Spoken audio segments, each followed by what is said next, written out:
भगवान रामचंद्र जी ने पहली भक्ति माता सबरी को बताई, संतों का संग करो। दूसरी भक्ति बताई, कथा सुनो। और तीसरी भक्ति है गुरु पद पंकज सेवा। निस्वार्थ भाव से आप लखपति रहो, चाहे करोड़पति रहो, चाहे अरबपति रहो, बिना पद प्रतिष्ठा के रह करके अपने गुरु दरबार में आकर के जो भी सेवा मिले पूरी लगन से करो। तुम्हें गुरु दरबार की सेवा करने से भगवान प्राप्त हो जाएंगे। चौथी भक्ति है, भगवान कहते हैं निष्कपट होकर के ईर्षा, द्वेष, छल, छिद्र का परित्याग करके जो मेरा भजन करता है उसको भी मैं जल्दी प्राप्त होता हूँ। और पांचवी भक्ति क्या बताई है? बोले मंत्र जाप मम दृढ़ विश्वासा, पंचम भजन सो वेद प्रकाशा। तुम्हारे गुरु जी के द्वारा तुम्हें जो मंत्र प्राप्त हुआ है, जिसको गुरु मंत्र कहा जाता है, गुरु मंत्र दुनिया में सबसे श्रेष्ठ मंत्र कहा गया है। गुरु मंत्र तारक मंत्र कहलाता है। जो गुरु मंत्र तुम्हें प्राप्त हुआ है उसी गुरु मंत्र पर पूरा विश्वास करके सुबह शाम दिन रात अपने गुरु मंत्र का जाप करते रहिएगा। गुरु मंत्र के द्वारा भी इस कलयुग में भगवान की प्राप्ति संभव है, संभव है। कितनी भक्ति हो गई? पहली संतों का संग, दूसरी भक्ति प्रभु की कथा, तीसरी भक्ति गुरु दरबार की सेवा, चौथी भक्ति निष्कपट होकर के भगवान का गुणगान, पांचवी भक्ति गुरु मंत्र और छठवीं भक्ति है छठ दम सील बिरत बहु कर्मा।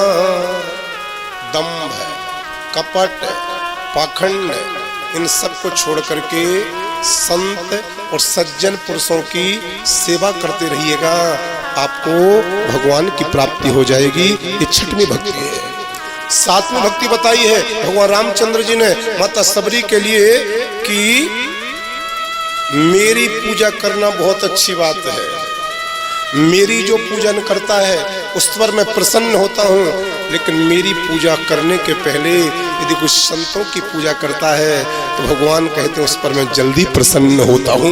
मोते संत अधिक कर लेखा, मुझे मानो या ना मानो लेकिन संतों को जरूर मानना। मोते संत अधिक कर लेखा, भगवान कहते हैं जो मेरी पूजन करने के पहले संतों का पूजन करता है उसके ऊपर मैं बहुत जल्दी प्रसन्न होता हूँ। कितनी भक्ति होगी बाबूजी? कितनी हो गई? 7। और 8वीं भक्ति कौन सी है? बोले आठम जथा लाभ संतोषा, सपने हो नहीं देखई पर दोषा। जो कभी दूसरे में कमियां नहीं ढूंढता है, दूसरों में दोष नहीं देखता है, खुद में गलतियां देखता है, खुद में दोष देखता है और दूसरों में केवल अच्छाइयां ही अच्छाइयां देखता है, भगवान कहते हैं ऐसे भक्त को मैं बहुत जल्दी प्राप्त हो जाता हूं। लेकिन आजकल समस्या क्या हो गई बाबूजी? आजकल इंसान अपने में गलतियां देखेगा या नहीं देखेगा? प्रेम से बोलो जय सिया राम। जय सिया राम। लेकिन सामने वाले में गलतियां जरूर देखेगा। ये फितरत हो गई है, ये स्वभाव हो गया है। ऐसे इंसानों को भगवान कभी नहीं मिलते। दूसरों में गुण व अपनी गलतियां देखा करो। एक बार क्या हुआ, वो चलनी नहीं होती, चलनी आटे चलने वाली और सुई, ये कपड़े सिलने वाली, तो एक बार ज्योति दीदी ये सुई और चलनी दोनों मिल गई। तो चलनी सुई के पास में आकर के बोली, सुई एक बात बोलूं तोते, बोलना। तो इतनी सी है, कितनी सी सुई? तो इतनी सी है, लेकिन तेरे अंदर छेद है, मतलब तू खंडित है, मतलब तुझे जीने का कोई अधिकार नहीं है, तुझे मर जाना चाहिए। सुई ने कहा बड़ी बहन और कुछ तो नहीं बोलना? बोले बोल लिया। अब मैं थोड़ा सा बोलूं? बोलो ना। मेरे अंदर एक छेद है, तुमको वो तो दिख गया, लेकिन बड़ी बहन चलनी तुम तो छिद्रों से भरी पड़ी हो, तुम्हें अपने छिद्र नहीं दिखाई देते? ताली बजाओ जोरते।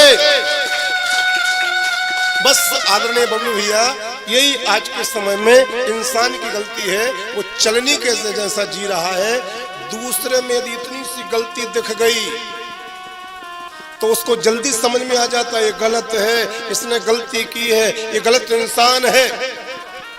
लेकिन जरा एक बार आईने से अपने मन को भी देख लेना, तुम कितने बड़े गलतियों से भरे हो।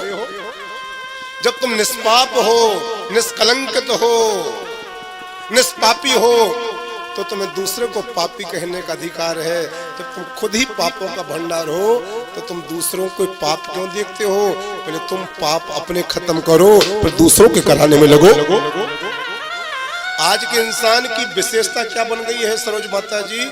सामने वाले की थाली में यदि छोटी सी इल्ली गिर जाए तो इंसान को जल्दी दिख जाती है तेरी थाली में इल्ली पड़ी है, लेकिन खुद की थाली में एक बिल्ली भी आके बैठ जाए तो दिखाई नहीं देती है।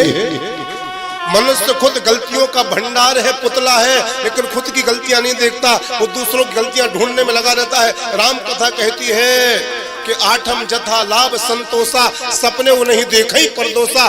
जो परदोष नहीं देखता है, जो पर निंदा नहीं करता है, जो पर बुराई नहीं करता है, जो सबके सामने नतमस्तक हो जाता है, भगवान कहते हैं ये मेरी 8वीं भक्ति है और ऐसे भक्त के लिए मैं अति शीघ्र प्राप्त हो जाता हूँ।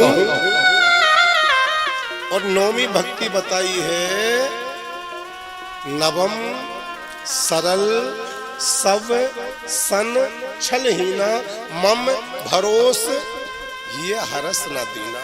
9वीं भक्ति है सब छोड़ करके एक भरोसे, एक बल, एक राम विश्वास। वो चातक पक्षी है ना, चातक पक्षी साल भर प्यासा रहता है। हाँ, वो इंतजार करता है जब स्वाति नक्षत्र की बूंद पड़ेगी तभी मैं जल पीऊंगा और तृप्त होऊंगा।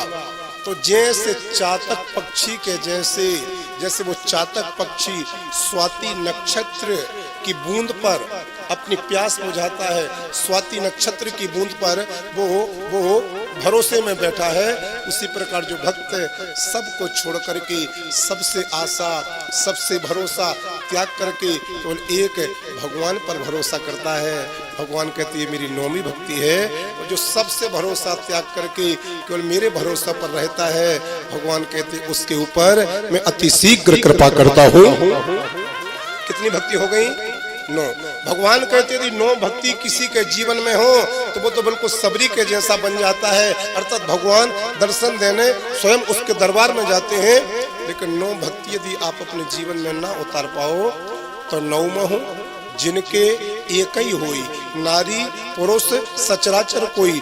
9 भक्ति में से किसी के पास में यदि एक भक्ति भी आ जाए तो भगवान कहते हैं सो अतिशय प्रिय भामनी मोरे, वो भक्त मुझे बहुत प्रिय होता है, बहुत प्रिय होता है। एक भक्ति अपने जीवन में जरूर होवे। ये राम कथा से शिक्षा लेकर के जाना। माता सबरी ने प्रभु राम को प्रणाम किया है।